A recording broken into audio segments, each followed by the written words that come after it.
विधान परिषदेतील बंडखोरीनंतर अब्दुल सत्तारांसोबत उपमुख्यमंत्री शिंदेंची 3.5 तास बैठक। युती धर्म पाळा, अर्ज मागे घ्या, शिंदेंच्या सत्तारांना सूचना।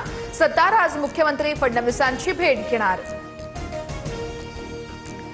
शिंदेंच्या शिवसेनेतील 2 बंड शमले। छत्रपती संभाजीनगर जालन्याच्या जागेवरून सत्तार माघार घेणार, तर रायगडमध्ये देखील शिंदेंच्या शिवसेनेच्या जुईली दळवी अर्ज मागे घेणार असल्याची सूत्रांची माहिती। नाशिकचे भाजप बंडखोर गीते बंधूंच्या माघारीसाठी शिंदेंच्या सेनेचे शर्थीचे प्रयत्न सुरू। मंत्री उदय सामंत नाशिकमध्ये तळ ठोकून, मात्र गणेश गीते आणि गोकुळ गीते नाशिकमधून गायब। विधान परिषदेच्या पार्श्वभूमीवर महायुतीच्या संयुक्त पत्रकार परिषद। दुपारी 12 वाजता पत्रकार परिषद होणार। 3 ठिकाणच्या बंडखोरांची नाराजी दूर करण्यास महायुतीला यश।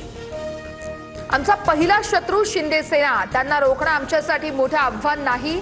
शिंदे गट केवळ पैशांचा पोस। संजय राऊत यांची शिंदेंच्या सेनेवर टीका। शेतकरी कर्जमाफी योजनेला राज्य मंत्रिमंडळाची मंजुरी। 36,585 कोटी रुपयांची कर्जमाफी मिळणार। 56 लाख शेतकऱ्यांचं 2 लाखांपर्यंतचं कर्ज माफ होणार। आचारसंहितेमुळे निवडणुकीनंतर घोषणा। फडणवीसांची माहिती। मुख्यमंत्री देवेंद्र फडणवीसांचं मंत्रिमंडळ बैठकीमध्ये मंत्र्यांकडून अभिनंदन। कर्जमाफीच्या निर्णयानंतर मंत्र्यांकडून टाळ्या वाजवत फडणवीसांचं कौतुक। सरकारने केलेली शेतकरी कर्जमाफी फसवी आहे। सरकारनं जास्त अटी घातल्या।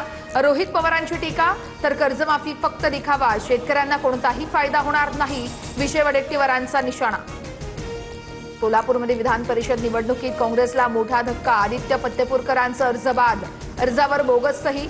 सूचक नागेश भोसलेंचाच आक्षेप, तर भाजपनं दबाव टाकल्याचा प्रणिती शिंदेंचा आरोप।